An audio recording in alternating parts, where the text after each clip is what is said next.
So it's been a while and I was asked to create tier list of abilities of Wesnoth units. The tiers will be as follow. D-tier ability. Abilities that I don't really like, that are hard to balance, that are not fun for the players. C-tier abilities, which are not very impactful, don't have major impact on anything really, or almost anything.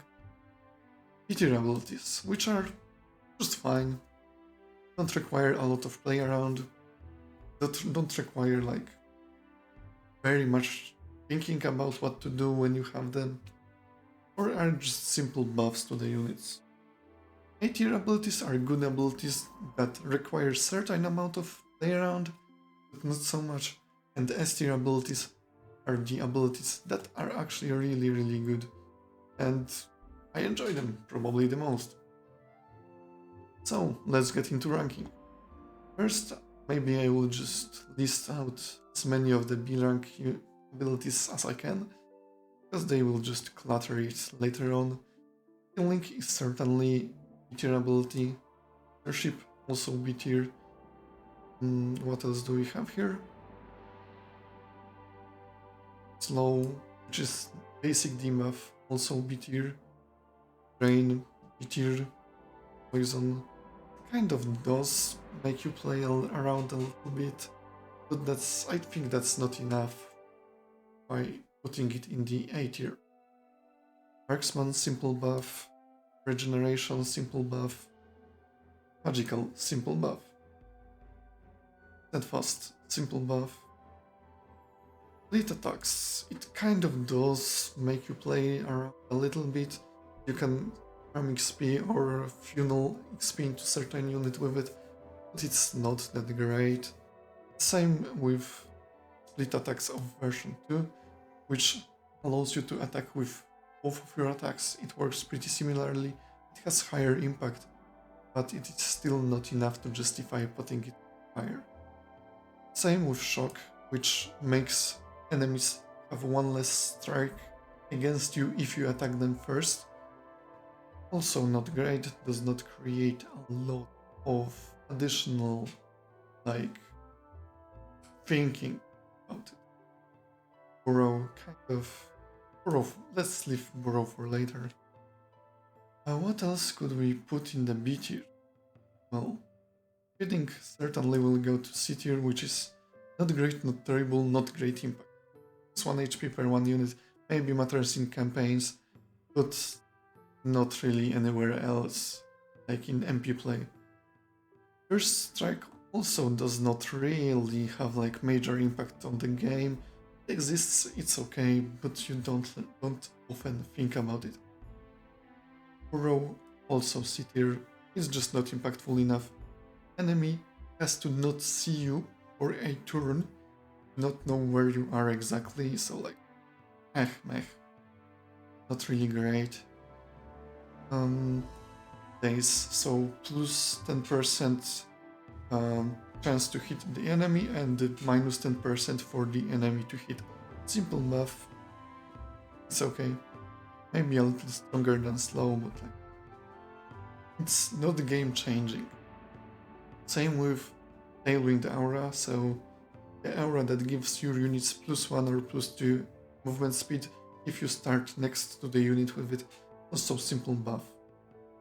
But I guess it could change the game a bit, but I don't think it justifies putting it any higher. It's a good ability, but nothing beyond that.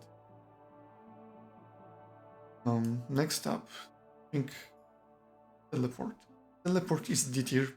It is good, but it does not provide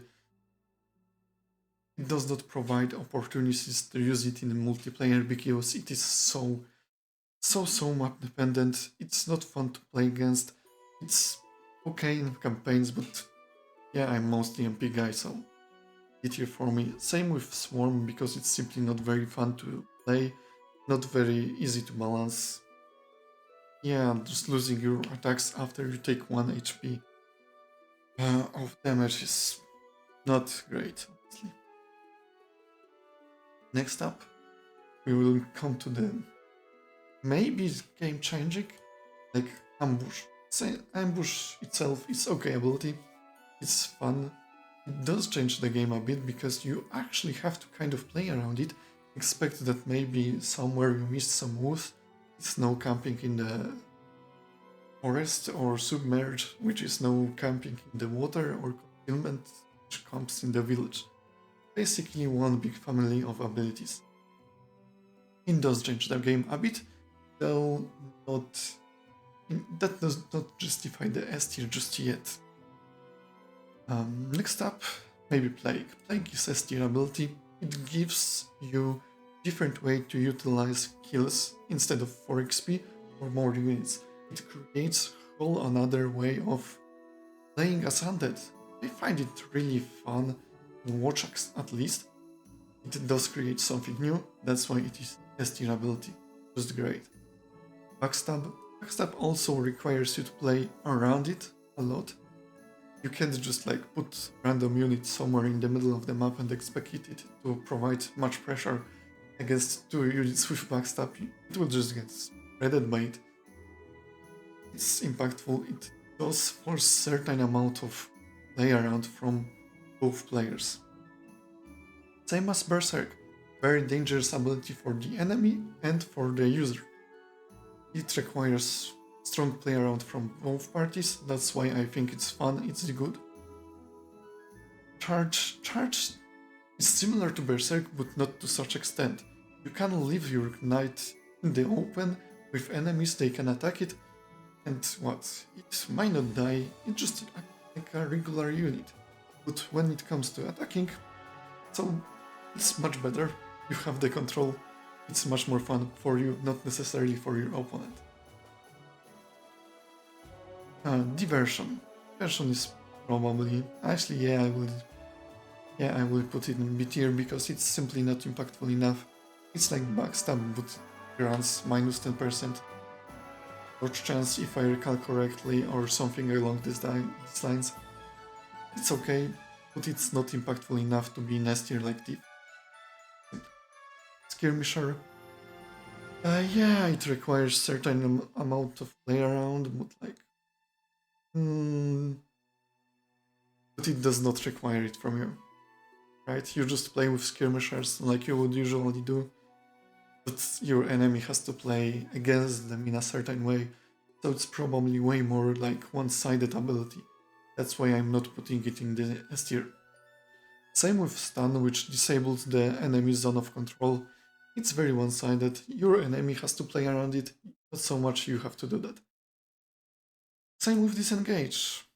Yeah, basically you attack if you were on that tile last turn, you can move again. It's fine. But again, actually it does require certain play around from your enemy, but your enemy not always can do that. So it's in between, but I will leave it in A tier. Nightstalk. Actually, I will put Nightstalker also in A tier. Well, it's fine ability, but it only requires your enemy to play around it. You don't have to engage in it as much as your opponent do. Nor does it create like whole new playstyle. Finally, AoE. It is like very good ability. It forces you and your opponent to play in a certain way, to utilize it as much as you can and defend against this as best as they can. So yeah, it is kind of S tier ability, but I'm kind of worried that perhaps it is not as good, not as healthy perhaps for the environment. But it does get rid in certain extent of camping in games. So I guess it will be S tier. So yeah, that's my ranking of the abilities. It's pretty, well, not a great ranking. I basically first tried it. Thank you for watching. I hope you enjoyed it. And see you next time.